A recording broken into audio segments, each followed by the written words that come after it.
Buenos días. En primer lugar, deseo darle las gracias a las autoridades del coloquio de IDEA por este error de haberme invitado a mí.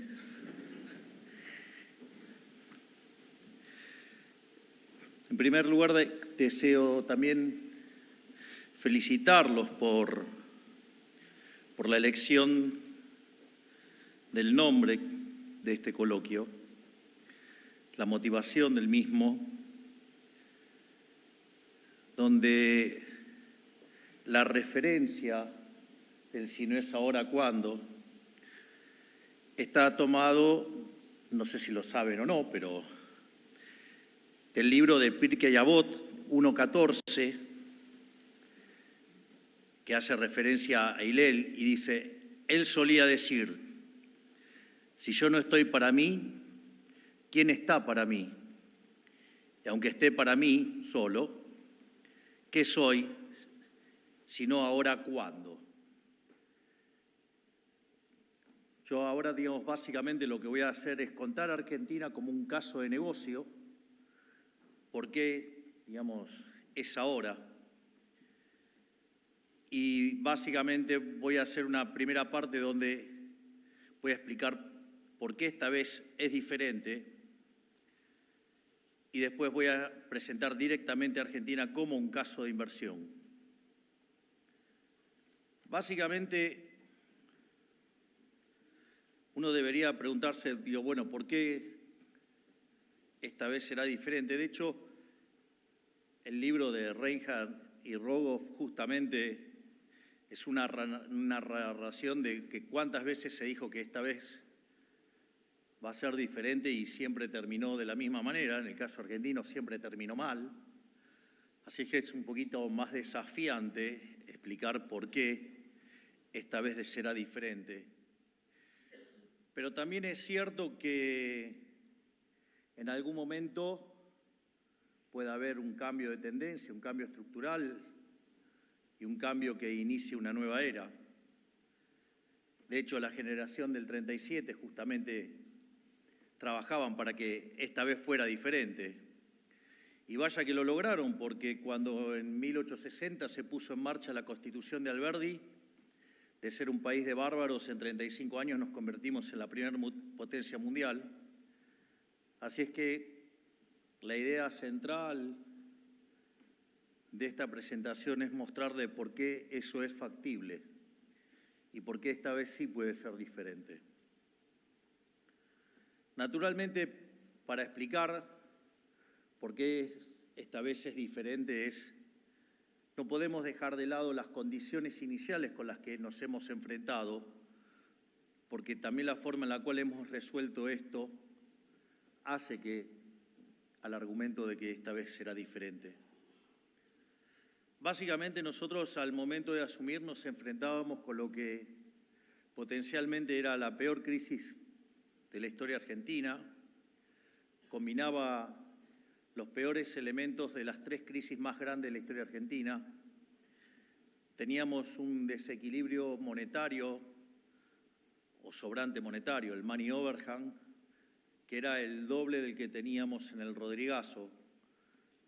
Consideren que en aquel momento, cuando el Banco Central se quedó sin dólares y no le quedó otra que abrir y devaluar, la tasa de inflación se multiplicó por 6 veces. Si era el doble, imagínense que nosotros veníamos viajando al 200%, nos íbamos a 1.200 de base, y si era el doble, 2.400. Por otra parte, cuando uno toma la situación del Banco Central en términos de pasivos remunerados respecto de la base monetaria, la situación era bastante peor que la que tenía el Banco Central a inicios del 89, previo a la hiperinflación de Alfonsín, que terminó en el 5.000%.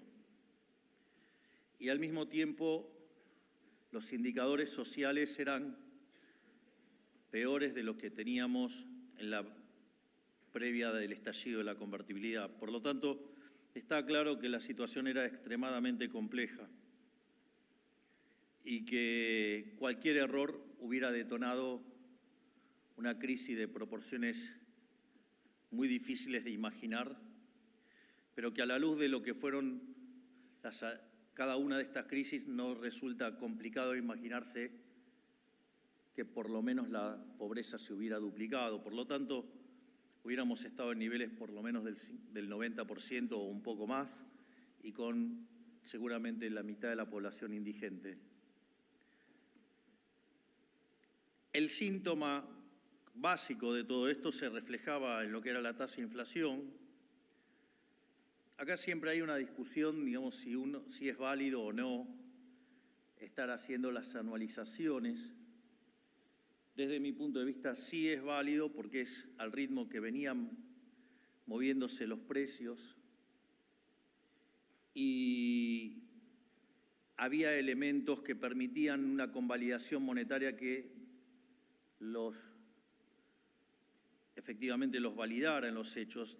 Es más, el día que nos hicimos cargo de la administración,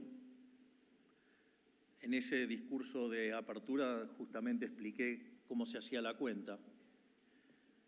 Entonces, y eso en realidad lo hice desde lo monetario, porque de hecho no tenía todavía el dato, por ejemplo, de lo que era el índice de precios mayorista de diciembre, por ejemplo.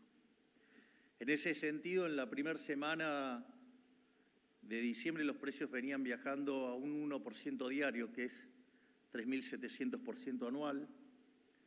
Cuando ustedes miraban la segunda semana, había habido una aceleración y los precios empezaron a viajar al ritmo de 7.500.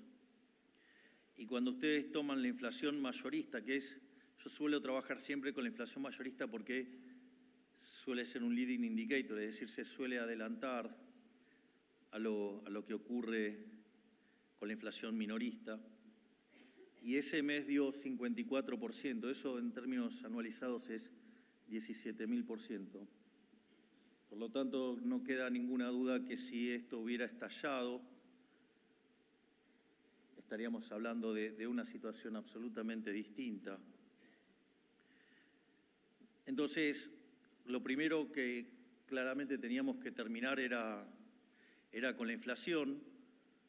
Acá, sin lugar a dudas, es clave siempre tener un buen diagnóstico y afortunadamente, gracias a ese enorme equipo que tengo que lidera Toto Caputo, digamos, pudimos darle un golpe certero desde el primer momento. Y partimos sobre la hipótesis de que la inflación es siempre en todo lugar un fenómeno monetario, generada por un exceso de oferta de dinero, ya sea porque cae la demanda, porque sube la oferta o porque pasan las dos cosas, que derivan en una pérdida del poder adquisitivo del dinero y, consecuentemente, todos los precios expresados en unidades monetarias suben.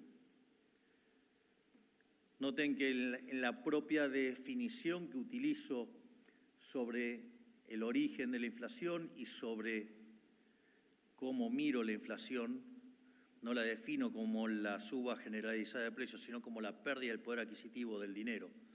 Es decir, no tengo ese mal hábito de muchos políticos que creen que es culpa de los empresarios que ponen precios altos. Todavía me acuerdo de mi predecesor en el cargo, que decía que la inflación la producen los diablos. La fuerza del cielo los mató a todos.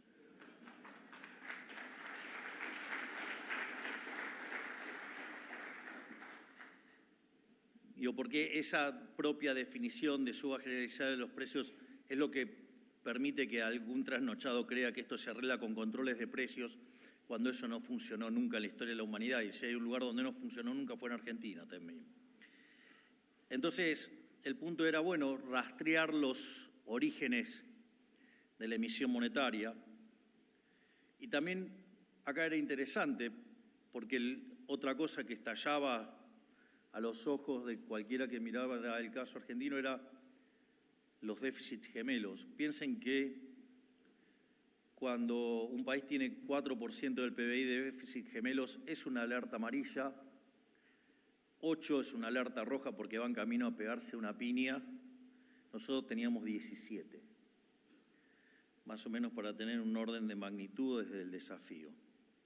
Ahora, de esos 17, 15 estaban en el sector público, 5 en el Tesoro y 10 en el Banco Central.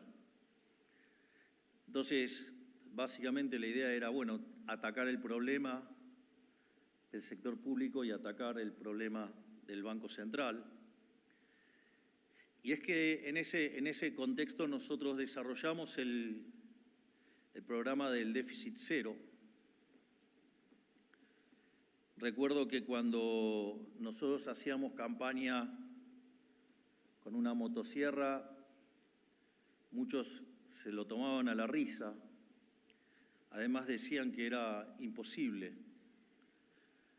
Y además, si uno miraba la historia argentina, parecía bastante complicado, porque de los últimos 123 años Argentina tuvo déficit en 113. Los 10 que no tuvo es porque estaba en default. Y además, cuando uno tomaba la cantidad de crisis utilizando la metodología de Ana María Cerro y Osvaldo Meloni, Argentina desde 1901 hasta hoy tuvo 23 crisis, donde 21 tienen origen fiscal y donde se separan entre alto déficit fiscal y desmadre fiscal directamente. Hay un montón de otras cosas más que hacen a la herencia, y esto digo, yo no quiero recargar mucho porque lo he dicho en otros lugares y quiero dejarme más tiempo para discutir el caso argentino. Pero eso que parecía virtualmente imposible, que no se podía ajustar más que un punto por año, que no lo íbamos a lograr nunca, bueno, nosotros lo logramos en el primer mes de gestión. Es decir, en el primer mes de gestión logramos lo que en 123 años la economía argentina no se había logrado nunca.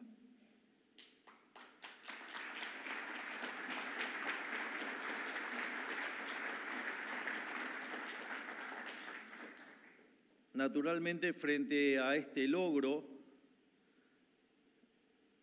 obviamente que cuando se logró en el primer mes, que dicho sea de paso, nosotros también nos sorprendimos, no se crean. Digo, yo creo en la motosierra, pero Toto lo hizo mejor.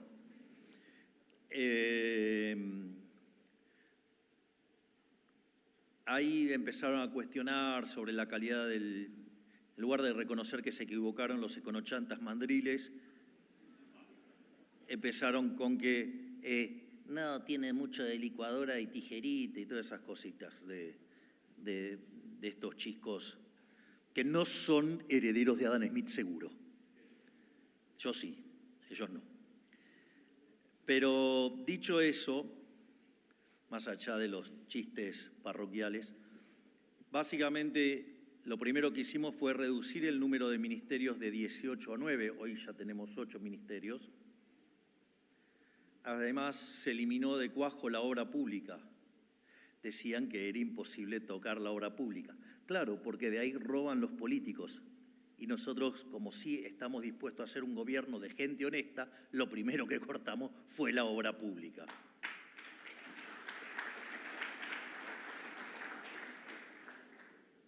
Otra cosa que decían que era imposible tocar, porque era un gran curro entre los políticos, eran las transferencias discrecionales a las provincias. En general, lo que se trataba de hacer era hacerle esas transferencias a aquellas provincias con las contabilidades más opacas posibles, justamente para que de esa manera pudieran robar. Naturalmente, las transferencias discrecionales a las provincias afuera. Otra cosa que decían que no se podía hacer era tocar empleados públicos. No solo que llevamos echado casi 50.000 empleados públicos, sino que además, cada vez que se cae un contrato, en la mayoría de los casos no se renueva. Por lo tanto, también achicamos la cantidad de empleados públicos. Después hay una parte muy interesante, ocurrió en una reunión de gabinete. Estábamos reunidos y en el medio de la reunión Toto se tenía que ir a una reunión fuera de Casa Rosada y entonces se levantó y me quedé con el resto de los ministros. Entonces, una vez que se terminó de ir, le pedí a cada uno de los ministros explícitamente, le dije que quería que además recortaran 10% más de cada uno de los gastos de cada uno de los ministerios.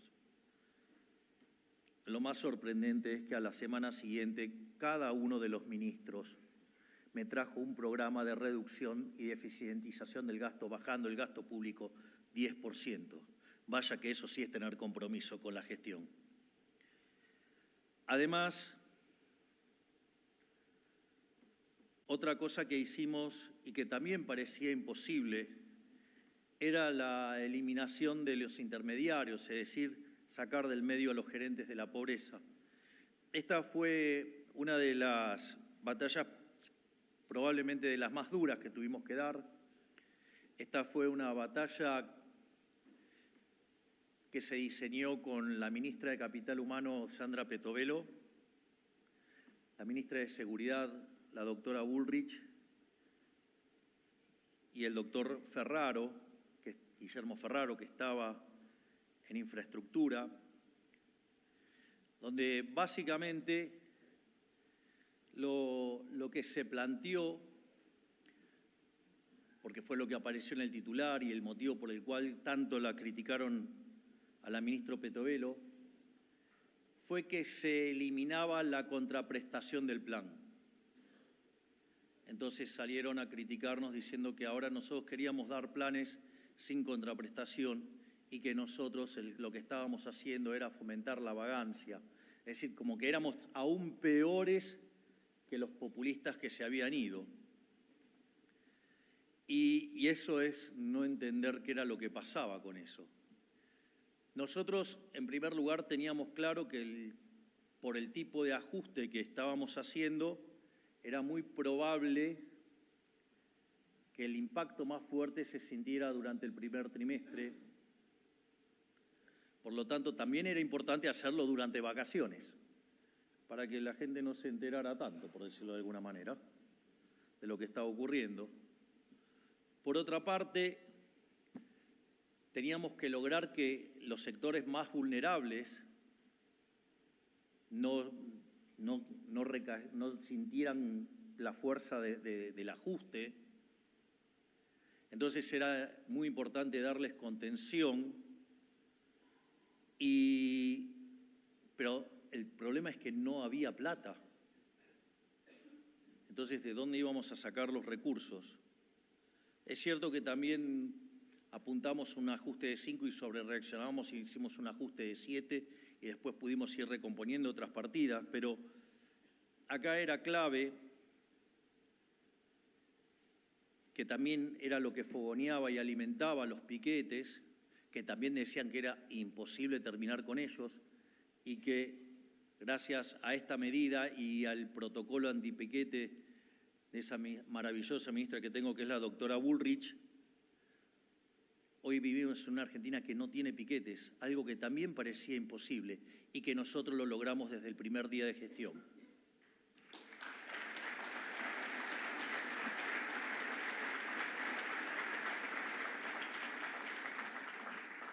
En ese contexto pasó algo que era, toda la gente creía que como los beneficiarios de los planes recibían una tarjeta, eso evitaba que hubiera intermediarios, y en realidad eso no evitaba que hubiera intermediarios, porque básicamente, si bien cobraban con una tarjeta, al momento que tenían que dejar la constancia de que habían prestado el servicio, en ese momento era cuando le cobraban el peaje. Y ahí era cuando le sacaban la mitad del plan. Entonces, de repente, tenían 2 planes y un plan se lo tenían que dejar, digamos, a las hordas piqueteras para que justamente pudieran, digamos, seguir cobrando el plan. ¿Y cómo era la prestación? Llevar los cupones que le daban en las marchas, que constara que habían estado en las marchas. Entonces, una de las cosas que nosotros hicimos es quitamos la obligación de esa prestación. Entonces, ¿qué es lo que pasó? Las personas no estaban obligados a ir a dar cuenta de que habían hecho algo y por ende, sin que nosotros giráramos un solo peso más, se le duplicaron los ingresos en el medio del ajuste. Pero al mismo tiempo, eso le quitó recursos a los piqueteros, a los gerentes de la pobreza. Por eso era tan importante tener rápido el protocolo antipiquete y por eso era muy importante lo que pasaba en la primera batalla que íbamos a tener. Y en ese contexto, el sistema de transporte, en lugar de usarlo para hacer campaña negativa, como hizo Massa durante toda la campaña, diciendo todo tipo de aberraciones, que es hasta el día de hoy que tengo que seguir explicando que son mentiras, como por ejemplo que voy a arancelar las universidades o que las quiero cerrar o que las quiero privatizar. Es decir, entonces utilizan toda esa campaña negativa para que no los auditen. Entonces la pregunta que yo les haría es, ¿ustedes están a favor de los chorros y que no los auditen y que utilicen las universidades para afanar con la política? Porque esa es la pregunta. Las universidades no van a ser privatizadas, van a seguir siendo públicas y no aranceladas. Lo único que queremos hacer es auditarlas. Y sin embargo tengo que seguir respondiendo por esto.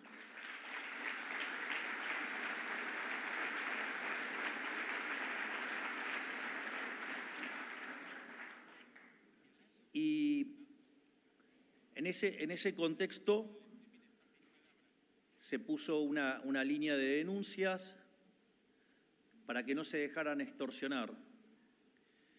Y obviamente sacamos 18.000 efectivos a la calle, ya que Beliboni amenazaba con una manifestación de 50.000 e internamente decía que iba a ser 100.000, entonces así se mostraba, digamos, como un mega éxito.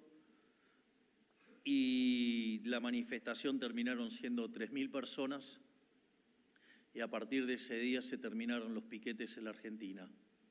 Vaya que sí que fue una buena movida también. Porque ustedes tienen tres tipos de guerras. Tienen guerras de stocks contra stocks, pierde el que se le termina primero. Tienen guerras que son flujo contra flujo, no terminan nunca. O tienen guerras que son flujo contra stock. Lo tonto que había sido la política argentina en este aspecto era que al enemigo le estaba dando flujo todo el tiempo. Y este diseño entre la doctora Petovelo, la doctora Bullrich y el doctor Ferraro hizo que se convirtiera en una guerra de flujos contra stock. Y el flujo lo teníamos nosotros y el stock lo tenían ellos. Iban a hacer toda una apuesta fuerte y después las distintas marchas se iban a ir desinflando. Y efectivamente es lo que hicimos. Pero bueno, en el medio hubo que aguantarse las críticas de que estábamos fomentando la vagancia. Así que cuando van por la capital y pueden transitar cómodamente, digan, perdón, Milei.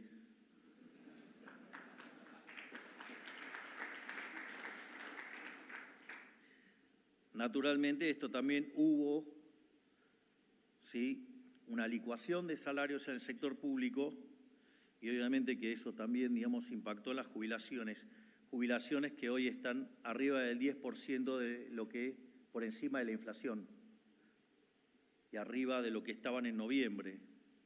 Y no solo eso, sino que además en dólares se triplicaron.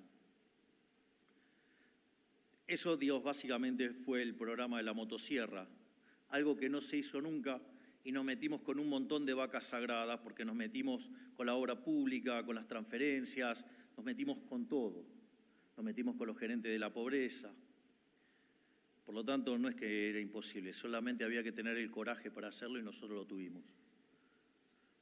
Por otra parte, eso solamente arreglaba un tercio del problema.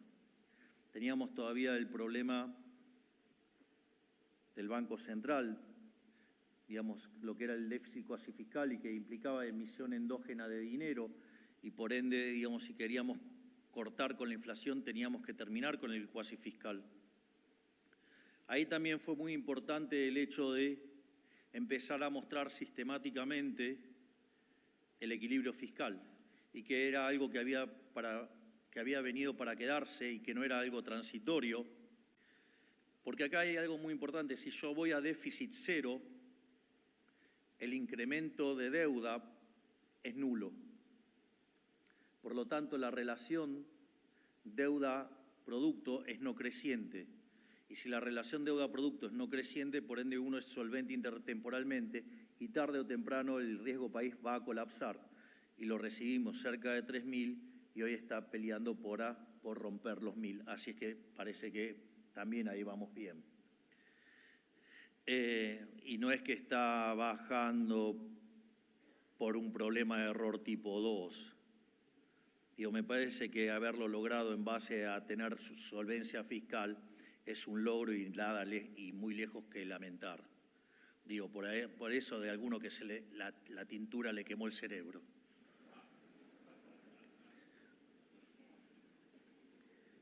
Entonces, en esa limpieza del Banco Central teníamos que enfrentar el tema de los pasivos remunerados.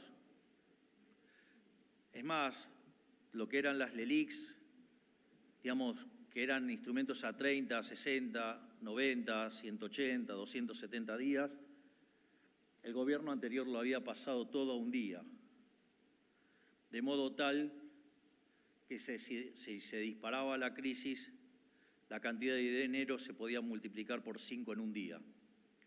Obviamente que eso hubiera implicado una explosión inflacionaria brutal y para fin de año ya no estábamos más en el poder y ellos volvían al gobierno, pero con todo el trabajo sucio hecho.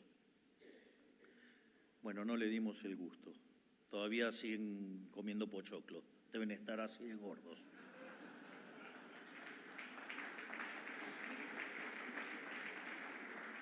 Es más, con toda la que se llevó de los guardapolvos, seguramente va a poder quedarse bien redondo. Entonces, ahí también dimos una batalla muy importante al inicio, porque ¿qué era lo que nos sugerían gran parte de la profesión? Y era que subiéramos la tasa de interés, que la lleváramos a terreno positivo, la tasa de interés real. Y la realidad es que si nosotros hubiéramos hecho eso, hoy estaríamos discutiendo de una relación pasivos monetarios contra la base de más de 10 veces y estaríamos discutiendo el carry trade y estaríamos discutiendo cuándo estaríamos por volar por los aires y estaríamos discutiendo que la inflación no baja porque la expectativa de emisión, ya que esos pasivos remunerados son emisión futura, consecuentemente no bajaba nunca.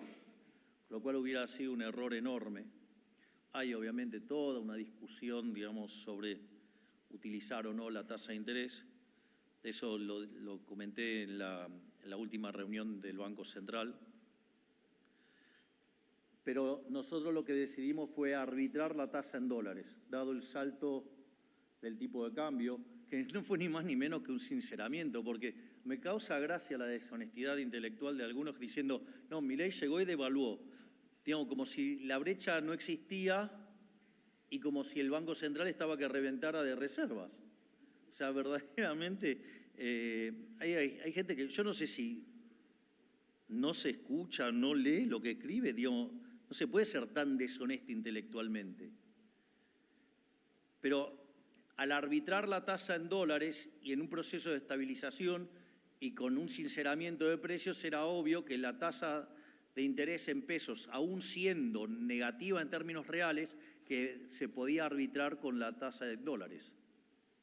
Y eso al mismo tiempo nos permitió ir licuando los pasivos remunerados. Y mientras tanto seguíamos consolidando el equilibrio fiscal. Y cuando ya fue claro la solidez del equilibrio fiscal, ahí empezó una enorme tarea del secretario de Finanzas, Pablo Quirno, en conjunción con el Banco Central, donde empezaron a quitar los pasivos remunerados del balance del Banco Central y empezó a ir a donde debería haber ido siempre, que era en el Tesoro, porque en el fondo esos pasivos remunerados surgían de haber generado déficit fiscal, de haberlo financiado con emisión monetaria y que por otra ventanilla sacarlo pagando tasas. Entonces, eso, digamos, el problema fiscal lo convertía en un problema de inflación futura. Y eso que también es interesante porque nadie decía cómo resolverlo, cuando las respuestas cuando planteaba esto eran absolutamente irrisorias y nadie sabía cómo resolverlo. Bueno, nosotros lo resolvimos en 6 meses y al 7º mes se terminó con el déficit cuasi fiscal. Algo que parecía imposible, también lo hicimos posible.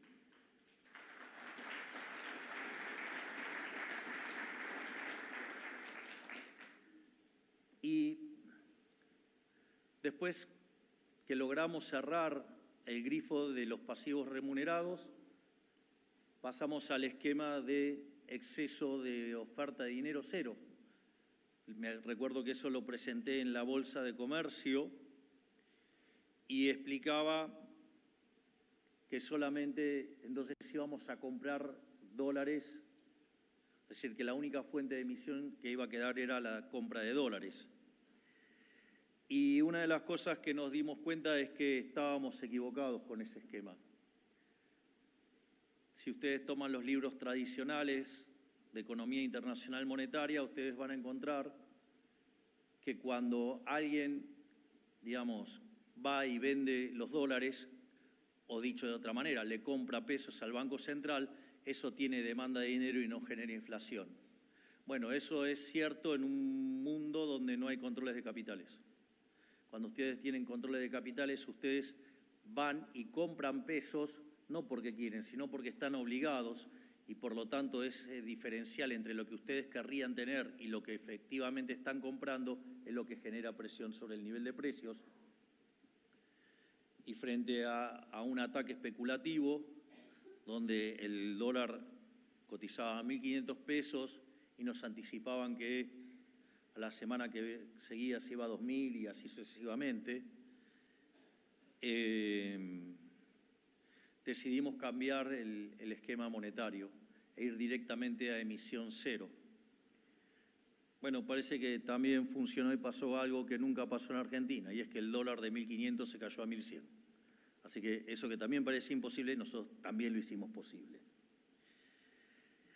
Entonces, el resultado de todo esto es que la inflación mayorista, que estaba en el 54%, es decir, anualizada en el 17.000, en el día de ayer se conoció la inflación minorista del último dato y básicamente la inflación de septiembre fue del 2%. Es decir, que de tener la inflación en el 17.000, la llevamos al 28% y no tengan duda que la vamos a seguir bajando.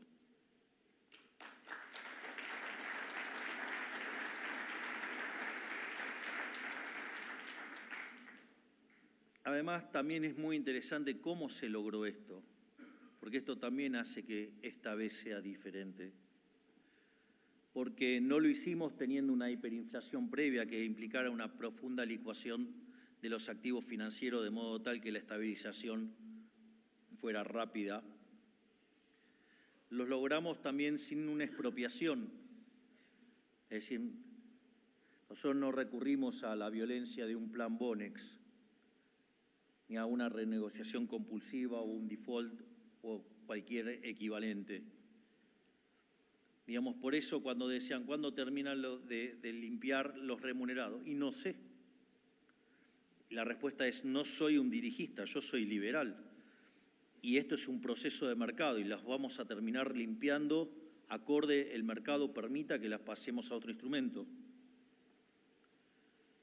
Por lo tanto, también esto es una novedad para lo que es la economía argentina, que lo hicimos sin expropiar y sin default. Otra característica importante es que todo esto lo estamos haciendo sin controlar precios, lo cual también hace una gran diferencia. Por otra parte, también lo hicimos sin fijar el tipo de cambio, porque si uno fija el tipo de cambio, esto ocurre más rápido. Y como si todo esto fuera poco, lo hicimos en una recomposición de precios relativos. El gobierno anterior había dejado los precios muy atrasados y nosotros los estamos recomponiendo y hoy los precios cubren más del 80% de los costos. Por lo tanto, esto sí que es verdaderamente una manera diferente de bajar la inflación a cómo se hizo en los programas anteriores en el caso argentino.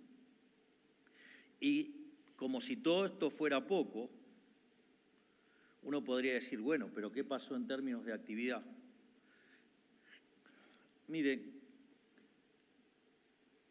el programa más parecido en términos de ajuste que se hizo en Argentina, digamos, mucho menor que este, pero de magnitud importante, fue lo que pasó con Duhalde en el 2002. Ese año el PBI cayó 10,9% y en el segundo trimestre, que es cuando entró de lleno el ajuste, la economía cayó 16%. Es más, días atrás el viceministro Daza contaba que todas las experiencias de ajustes fuertes, no como el que hicimos nosotros, pero de ajustes importantes, en cada uno de esos casos el PBI había caído por lo menos 10%. Yo les cuento que si tomamos el último dato del EMAE, desestacionalizado, y lo comparamos con noviembre-diciembre, la caída es apenas del 0,6%. Si lo quieren mirar en industria con el último dato, ya está en los mismos niveles que noviembre. Es decir, hubo un impacto negativo en el primer trimestre y ya se empezó a revertir. Por lo tanto, además, el programa económico fue tan bien diseñado que además implicó no tener que sufrir fuertemente en materia de actividad. Y hoy ya la utilización de la capacidad instalada ya está por encima de lo que teníamos el año pasado. Pero no todo fue la estabilización, es decir, no solo se hizo un programa de estabilización, sino que además se hicieron un conjunto de reformas estructurales y entre el DNU, el 7023 y la ley Bases se hizo una reforma 8 veces más grande que la que hizo Menem, pero con la situación de que la reforma que hizo Menem fue la más grande de la historia argentina. Por lo tanto, quiero que tengan conciencia histórica de que estamos viviendo un gobierno que hizo la reforma estructural más grande de la historia argentina. Eso sí que es diferente también. ¿Y qué implica eso? Implica que vamos a saltar 90 puestos en términos de libertad económica. Y aquellos países que son más libres son 12 veces más ricos que los reprimidos, tienen 25 veces menos de pobre en el formato estándar y 50 veces menos en el formato extremo. Y que estamos caminando a instituciones que hoy podrían comparar con las que tiene Alemania, Francia, Italia, cualquiera de los países de Europa. Por lo tanto, también eso, de hecho, en las jornadas Juan Pablo Nicolini presentó un trabajo sobre, por ejemplo, de mantener el equilibrio fiscal. Con eso tendríamos una potencialidad de duplicar el PBI en 10 años, es decir, una tasa del crecimiento del PBI per cápita del 7%. Y como si todo esto fuera poco, tengo un lujo de ministro, que es el coloso Federico Sturzenegger, que todos los días desregula algo. Es decir, no hay día que Federico no me haga alegrar el día cuando leo su cuenta de Twitter. Gracias, Federico.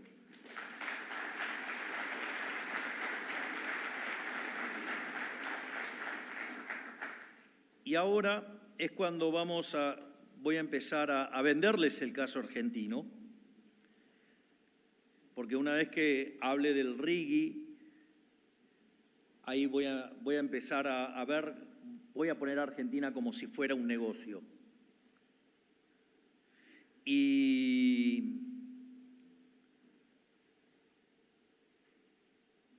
el RIGI, ahí yo tomé participación activa en el formato del RIGI. Y así que si no, después no les gusta el RIGI, me pueden putear con toda la gana porque estuve involucrado profundamente y metí las manitos ahí adentro. Así que están todos los dedos marcados, van a ver todos los dedos sucios, lo tengo todo. Así es que ahora les voy a contar en qué cosas me metí, así si eso es contra lo que despotrican, sepan que es culpa mía. Una de las cosas que pusimos de manera explícita en el RIGI fue el respeto de la ecuación económica financiera del negocio. Es decir, la ecuación económica financiera del negocio es la cuenta que ustedes utilizan para cuando calculan el valor de una empresa. Es decir, si ustedes tuvieran una empresa regulada, por ejemplo, y que básicamente lo que se hace a una empresa regulada es decir, se le hace nula la cuasirrenta, implica que va a tener un retorno similar al costo de oportunidad, que en una empresa regulada, además, se regula el WACC, por decirlo de alguna manera. Y en ese sentido, por ejemplo, en el caso de una empresa regulada, ustedes buscan un sendero de precios tal que el VAN sea cero, o sea, que la TIR sea igual al WACC, de modo tal que ustedes la pueden reescribir en términos de los ingresos necesarios para cubrir el costo de operación y mantenimiento, el costo fiscal y la retribución del capital. Es decir, son distintas formas de escribir esa misma ecuación. Pero lo más interesante de esa ecuación es que tiene un elemento que permite cuantificar los efectos de las atrocidades que puede causar el Estado. Ya sea que suba impuestos, ya sea que modifique o cree nuevos impuestos o que modifique las condiciones de juego. En el caso de una empresa regulatoria es más fácil, digo, porque sería una modificación en la regulación.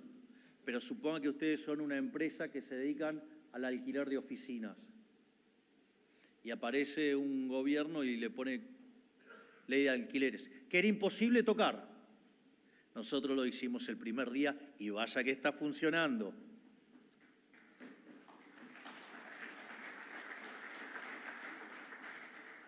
Entonces, el hecho de incorporar la ecuación económica financiera de un negocio hace que cada vez que el Estado o un gobierno quiera hacer política fiscal, haciéndole daño al sector privado, el costo de la cuenta va a ser mucho más grande de lo positivo que puede generar. Por lo tanto, digamos, los estamos atando de pies y manos a los políticos futuros. Nosotros también, pero como nosotros no queremos hacer ese tipo de cosas. Fíjense esto, nosotros vamos a un esquema de déficit cero y de emisión cero en un año electoral. ¿Me pueden decir qué político del mundo ha hecho eso en la historia de la humanidad? Porque desde mi punto de vista no pasó nunca.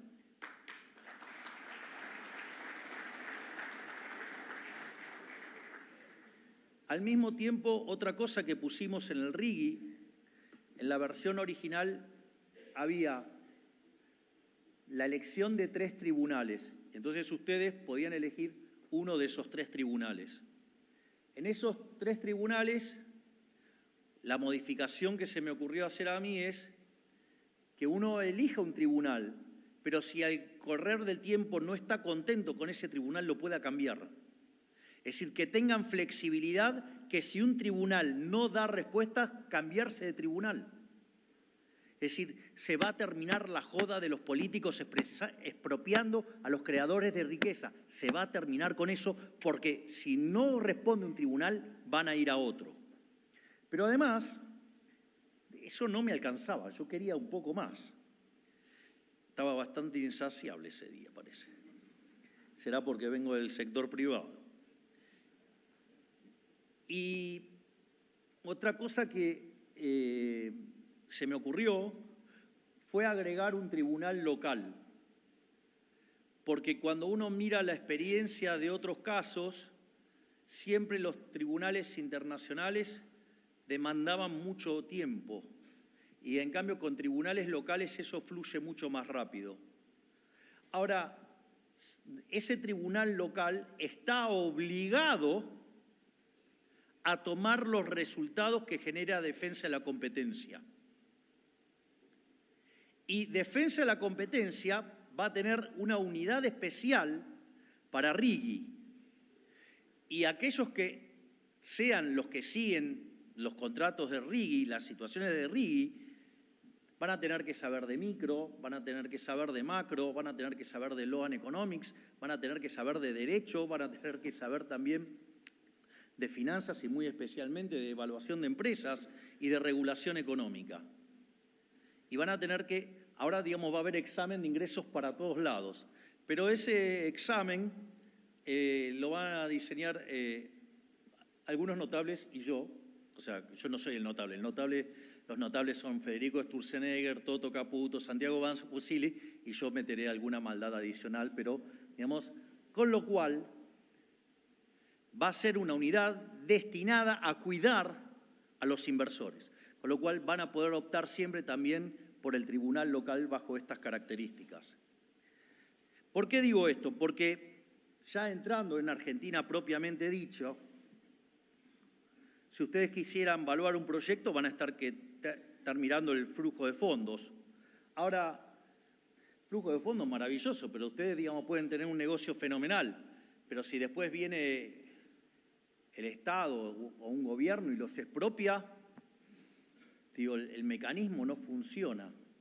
Es decir, es muy importante, probablemente una de las instituciones más importantes, digo, junto al respeto a la vida y a la libertad, es el derecho de propiedad.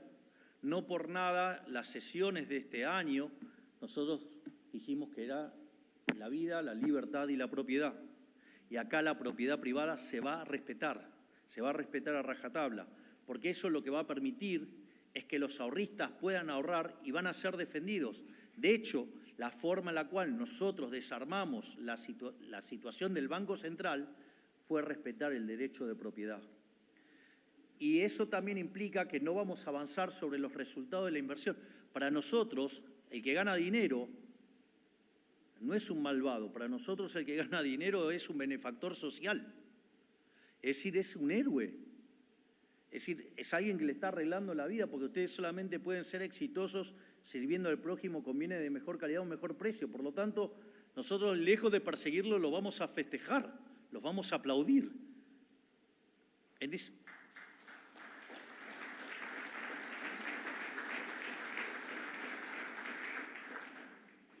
Y en esa situación donde respetemos el ahorro, respetemos la inversión, respetemos los derechos de propiedad, eso lo que va a derivar es en un proceso de acumulación de capital en términos per cápita que va a elevar la productividad de los argentinos y va a hacer que todos seamos más ricos. Por lo tanto, eso claramente no es negociable, como ninguna de las partes básicas de mi programa, como ya lo habrán visto. Digo, porque cuando decía que si los degenerados fiscales hacían cosas que dañaban el equilibrio fiscal, te decía, no se va a animar. Vamos, díganme si no me animé. Pero, al margen de eso,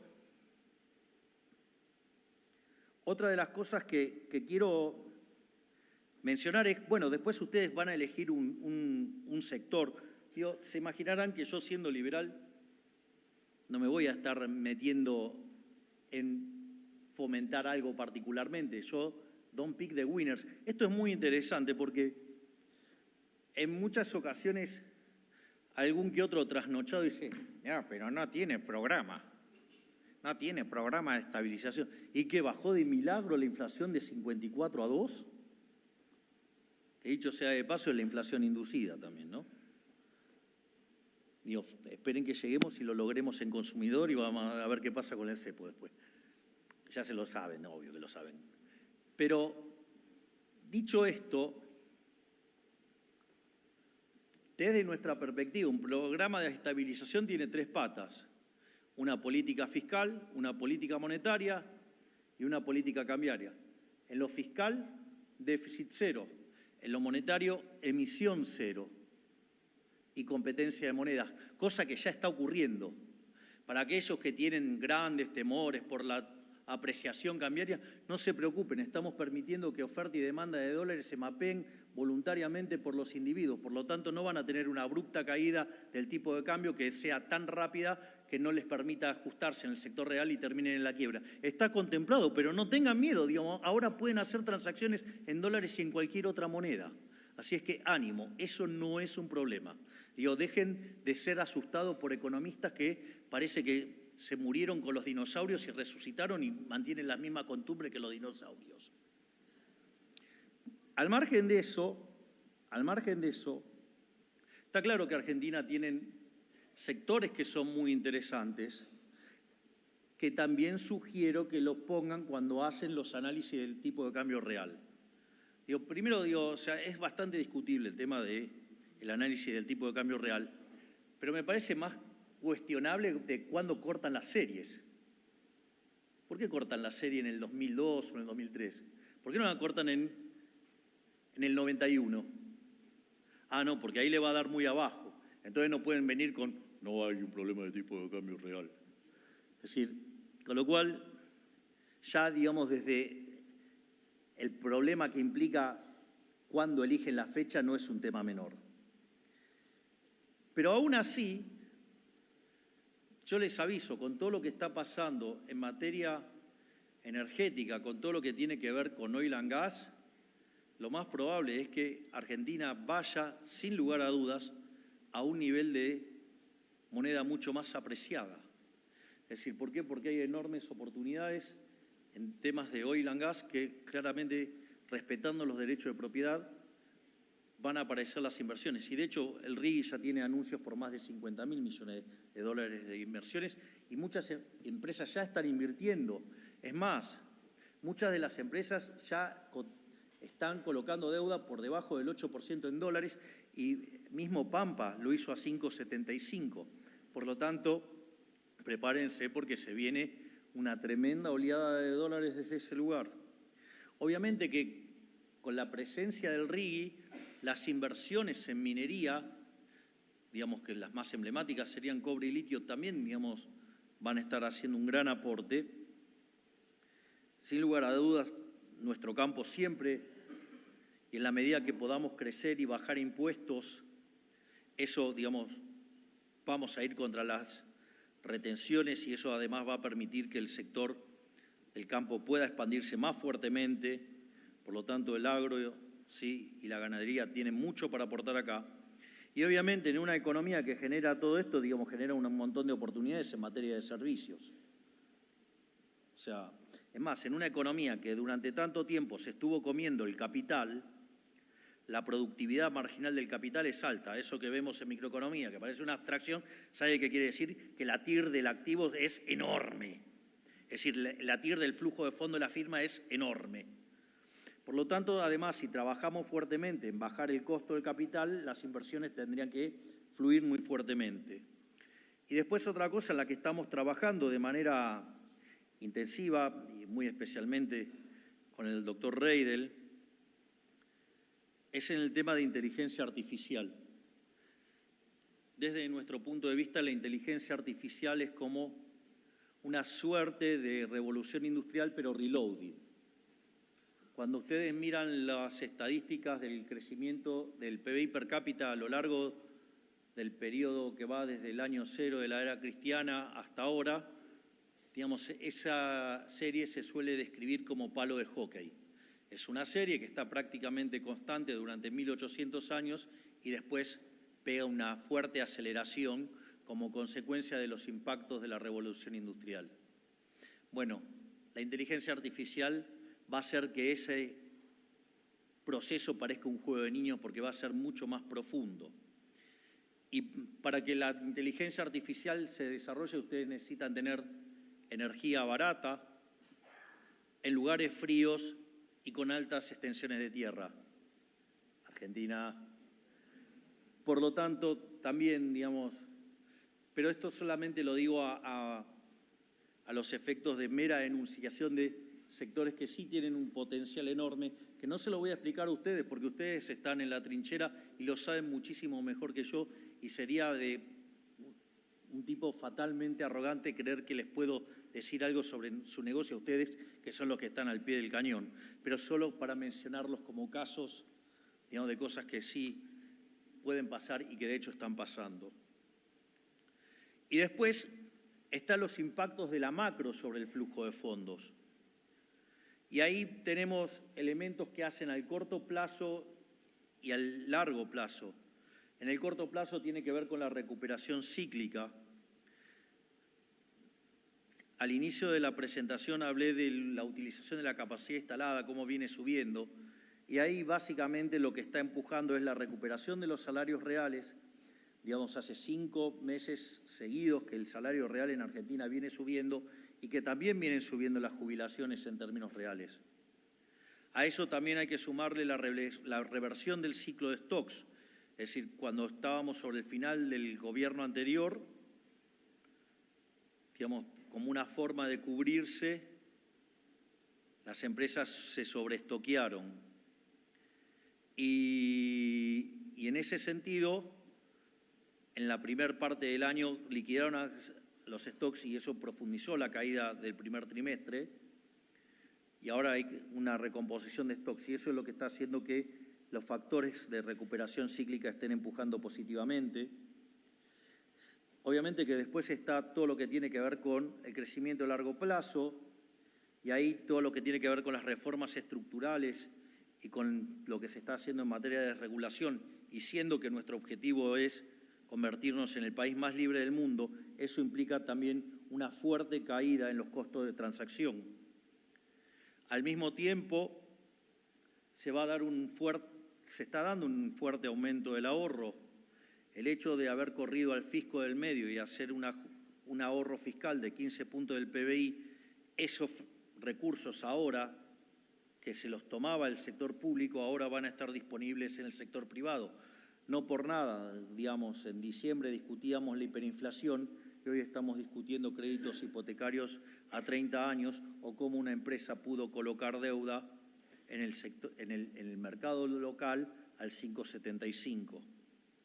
No solamente eso, sino también que la eliminación de la inflación lo que hace es que baja la distorsión de los precios.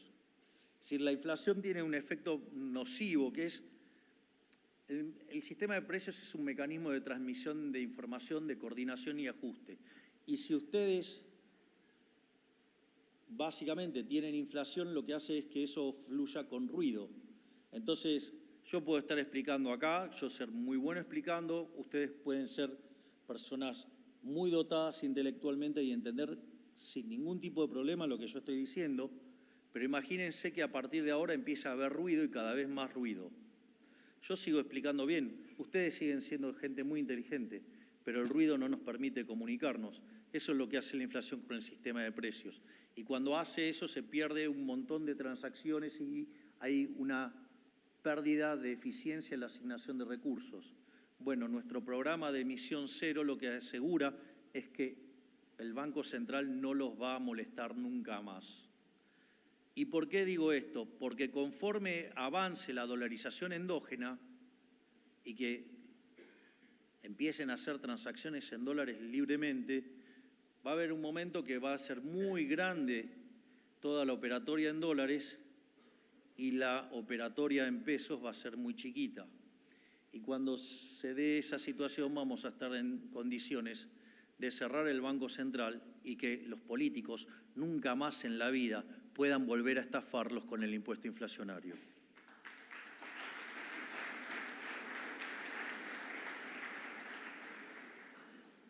Por otra parte, ya estoy cerca de terminar, aviso, otra cosa que es muy importante en un negocio es el crecimiento. Y el crecimiento, cuando ustedes toman la evidencia empírica en crecimiento económico, hay un fenómeno que se llama convergencia. Es la situación bajo la cual un país que está rezagado alcanza a los países grandes. Es decir, Argentina podría convertirse en una potencia en 35 o 40 años. Pero potencia en serio, no, digamos, de mitad de la tabla. Potencia, potencia. A ver, digo, cuando yo hablo, por ejemplo, mi modelo se parece a Irlanda. Irlanda, de ser el país más miserable de Europa, en 40 años, hoy tiene un PBI per cápita 50% mayor que el de Estados Unidos. Ese es el punto que a mí me gusta, o sea, que Argentina sea el país con mayor libertad económica del mundo. Eso nos va a hacer prósperos. Y entonces hay una situación, digamos, que es esto de la convergencia. Y en realidad, cuando uno mira la literatura de los austríacos, es muy interesante porque Hayek hablaba del mercado como un proceso de descubrimiento. Entonces, en la medida que ustedes van descubriendo cosas, entonces van creciendo. Ahora, ¿qué es lo interesante? ¿Por qué los que vienen de atrás pueden crecer más rápido? Porque el resto de las cosas ya fueron descubiertos por otro. Lo único que tienen que hacer es copiarlo. Es decir, muchos de los negocios ya están inventados. No hay que inventar la rueda, hay que traerlos, nada más. Eso facilita el crecimiento en la convergencia.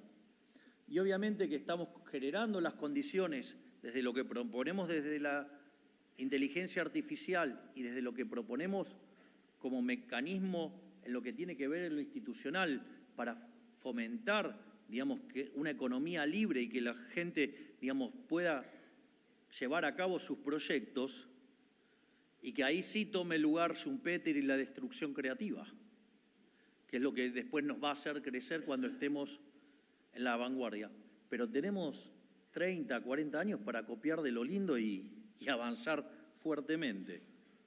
Por lo tanto, no es tan difícil. Y finalmente, el tema de la tasa de descuento.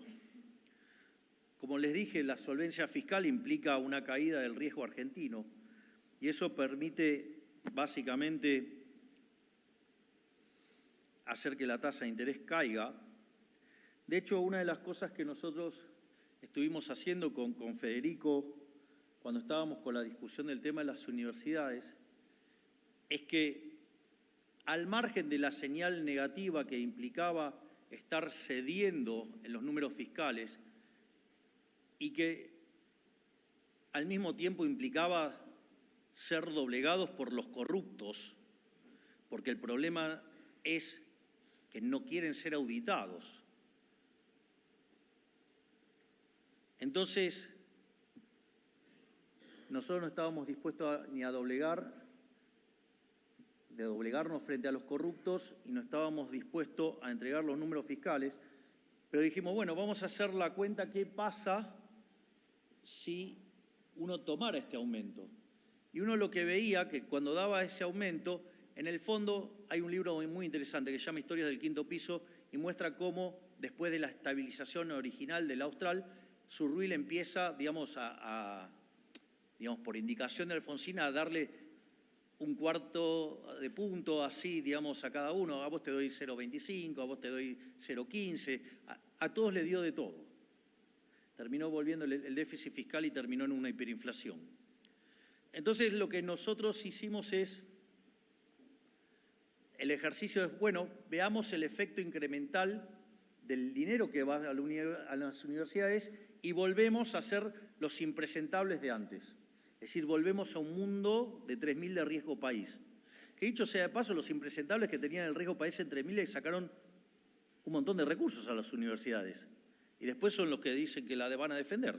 Es interesante. O sea, están esos hipócritas y están los chorros directos, ¿no? Los que roban directamente con las universidades. Pero entonces sacamos la cuenta y era En un ejercicio nos sostenemos y nos aferramos a nuestra política fiscal y pago todos los costos políticos. Entonces, eso hace que el PBI quede en 600.000 millones de dólares. Y si cedemos y volvemos a las andadas de siempre, se va a 400.000 millones de dólares.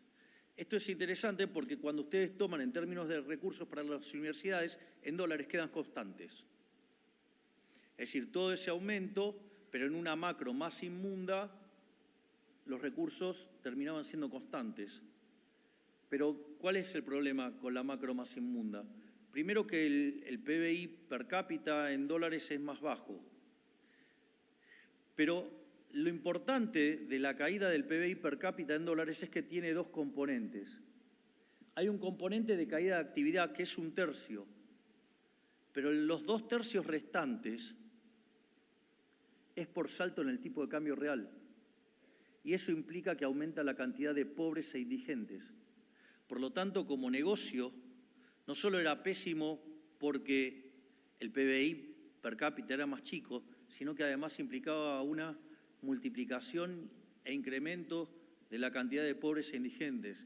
Entonces, cuando ustedes, digamos, es tan clara la cuenta, lo otro que les debería quedar claro es que esta gente no está defendiendo ni la universidad ni los intereses de los argentinos, que lo único que quieren es defender sus choreos y terminar llevándose puesto a un gobierno que los obliga a trabajar, que los obliga a trabajar decentemente y dejar de chorear con la política.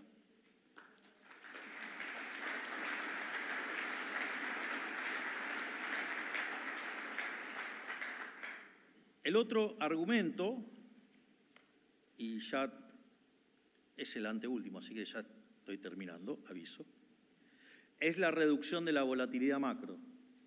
Si de esa reducción en la volatilidad es un elemento que aporta valor, digo, si ustedes quieren el Sharpe Ratio está subiendo. Obviamente que en las perspectivas de Real Options ustedes podrían decir que tengo menos volatilidad, entonces esas opciones podrían valer menos.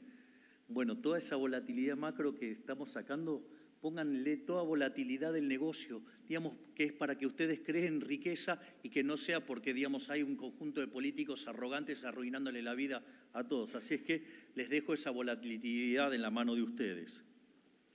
Por lo tanto, siendo que